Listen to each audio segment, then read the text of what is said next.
ำนั้นน้อง อยา แอก น ข เนาะ อบคุณ มีทำนั้นน้ อี อง ก แอน สัก เด้ ครั้ง อ ที่เธอยังไม่ทอดทิ้งกัน มันน้องแอน เธอนั้นยืนข้างฉันในวันที่ไม่มีใคร ในวันที่ฉัน วิ ล ดี ง โอแล้ววิดีโอแล้ววิดีโอแล้ว ในวันที่ฉันร้องไห้ วันที่ต้องเหงาเดียวดายเธออยู่ข้าง คนล กา บ ย ตัวกันเด้อบุโคบริเห็นกันดน30กว่าปีเด้อ30กว่าปีเด้อหน้าแต่ละคนก่อนแอบงามไผ่มันเด้อไผ่ว่าคือบ้านตัวเองงามท่าใดเห็นเราเด้อดีใจ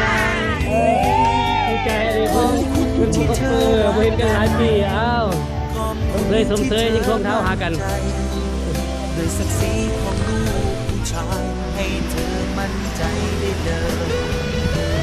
ชายคนนี้สัญญาจะเก็บรักษาใจเธอ ว่าเธอสบายไทยให้ไหม ที่เธอมอบใจของเธอให้ฉันจะดูแลรักตัวเธอให้เท่าที่เธอรักฉันตราบใดที่เธอรักกันคำมันคือฉันรักเธอ ให้เลย อยากขอบคุณอีก หน้าพูดไทยวะ ฉันว่ามันคงยังน้อยไป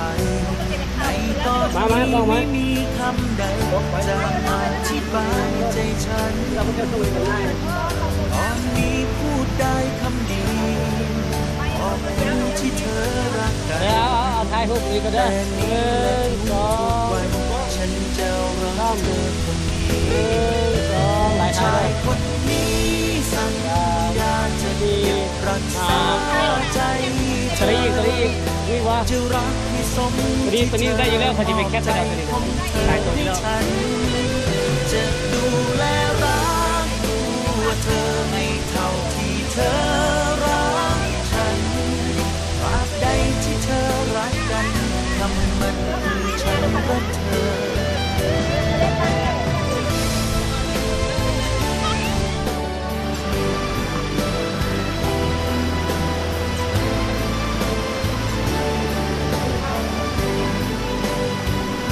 ตบทำน้องแอน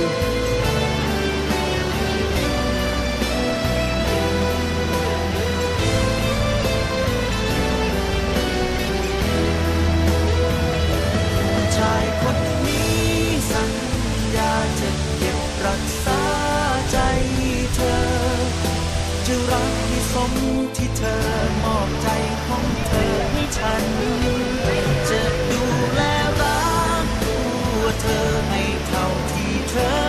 รักฉันตราบใดที่เธอรักกันคำมันคือฉันรักเธอ จะดูแลรักตัวเธอให้เท่าที่เธอรักฉันตราบใดที่เธอรักกันคำมันคือฉันรักเธอ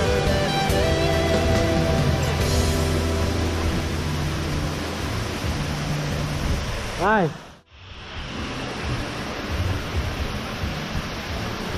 อยากขอบคุณ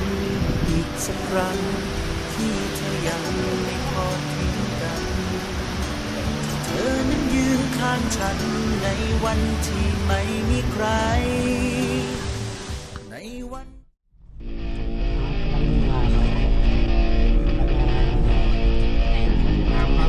พลังบ้อง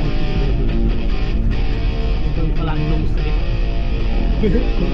คนล่าวิจะเตรียมสลิปคนพลังก็เตรียมมีเตรียมสลิปเด้อข้างหลังก็ไม่ได้บุ้ยสลิปลงก็ได้เขามีระเบียบพลังก็มีสลิปลง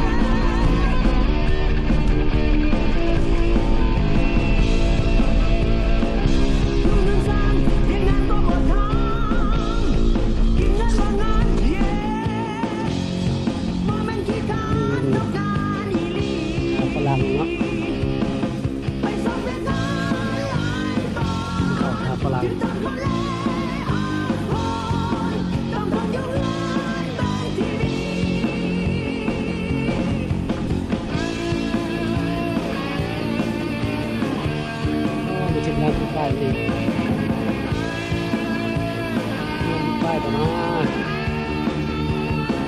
M ไปดู M W สไตล์นี้ที่เก่าๆเอาไว้ที่เก่าๆเอาไว้สไตล์เดียวกับเก่าๆเลยสไตล์เดียวกับเก่าๆเป็นไงมาครั้งแรก ครั้งแรกมาทำฝรั่ง เราถ่ายยังไง มันทานเหล้าด้วยทำฝรั่ง ฝรั่งเนาะ อันนี้ครับฝรั่งประเทศนี้สิ ที่เป็นเราเนาะ เป็นเหล้าจับปากจับปาก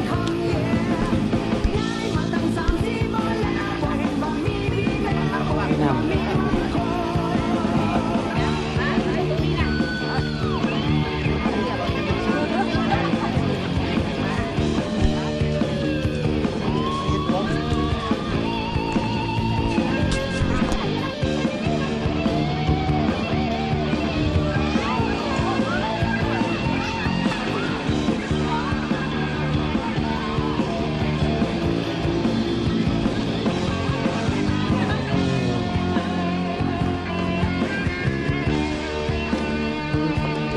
ฝรั่งเลย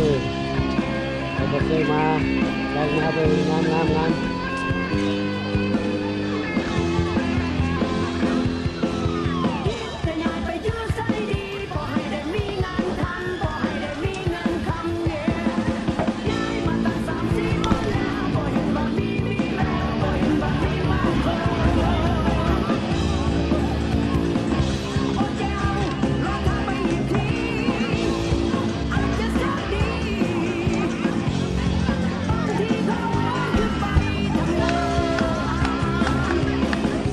สบายดี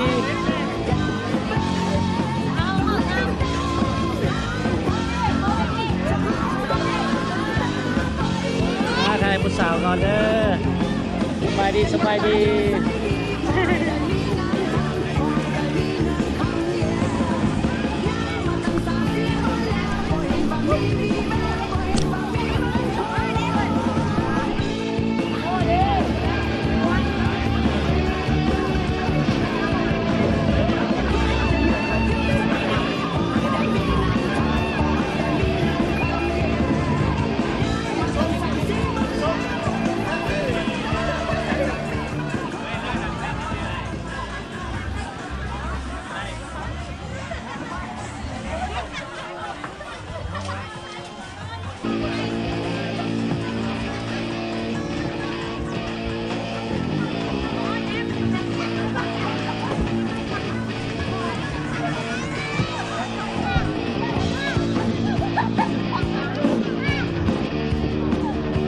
ทำไมธรรมชาติ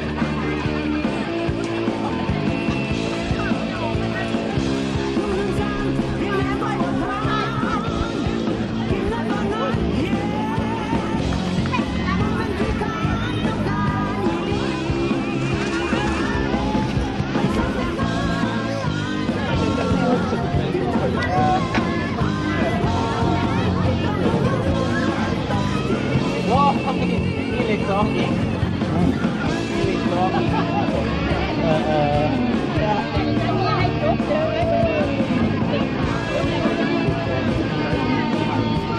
เรียนนะโอ้ย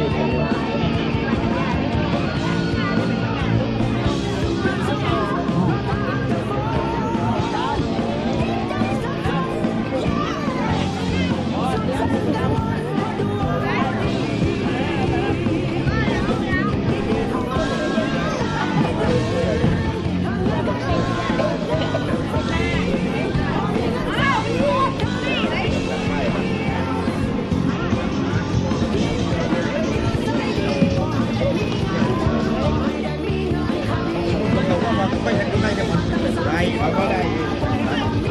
แต่วันนี้ผมใส่สุดเอ็มใส่ของได้พิมฉันจะปวดของสาธารณะเป็นชื่อเรื่องคำนี้เด้อ หักเลยเอาว่าไปของเขาเป็นยังก่อนเขาเป็นยังก่อนเขาเป็นสาธารณะ เมียในของใส่สุดของไปใส่หัวเขาก็ได้สำหรับปวดในของสาธารณะมีอีกตัวหนึ่งฮะมีอีกตัวหนึ่งจะว่าเมื่อกี้นี่กำไรนะก็เลยบอกเขาไม่จริง อยู่บ้าน อันเมียคือดวงใจดวงใจอันใหม่อื่นต่อไปคือกำไรชีวิตแน่บัดมันเมื่อเด็กก็มาให้ดวงใจอยู่เก้ามีเงินยังเขาบ่มีเงินเขาบ่ลิ้นเนาะ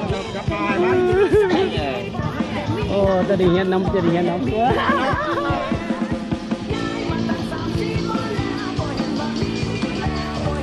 ฝรั่ง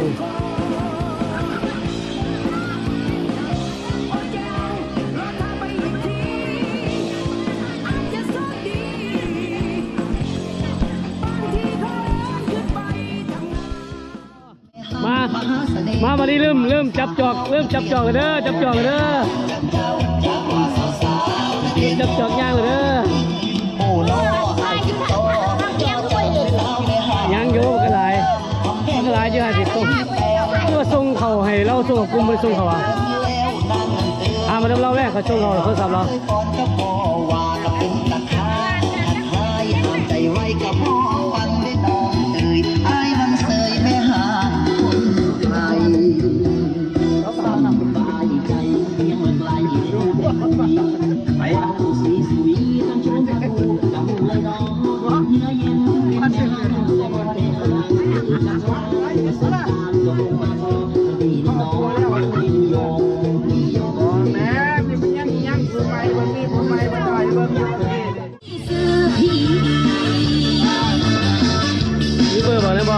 เด็ดโยธานะที่เป็นเงี้ยในห้องที่เงี้ยของเพื่อนเขาน่ะเด็ดเงี้ยก็พวกแบบพูดนะแต่ก่อนยังก่อนที่โยธาเนี่ยเขาว่าเป็นหัวหน้าโยธาดีเนี่ยเขาว่าเป็นหัวหน้าโยธาอยู่ดิที่ยังก่อนเดี๋ยว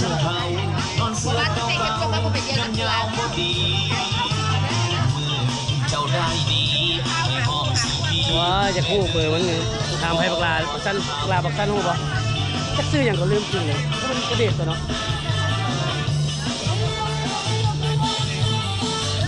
ขึ้นตรงนี้มันจะเดี๋ยวพอมันจากสิโซหามันเขาถามเขาเจ้าจีนีว่าหูมันเป็นหูนาพระเอกในโยธาอะไรนั่นดีมันจะเป็นใครวะ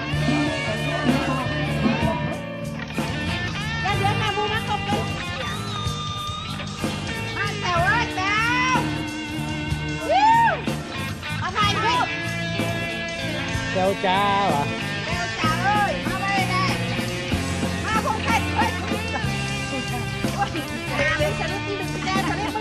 โอ้เสียงเข่าเด้อเสียงเข่ามาเลยเด้อเสียงเข่ามาเด้อ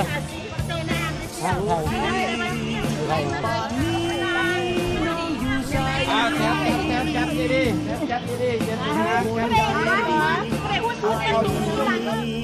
ตอนนี้เราหักออกจากทำถามพลังมาทำกันได้ตัวไหมจริง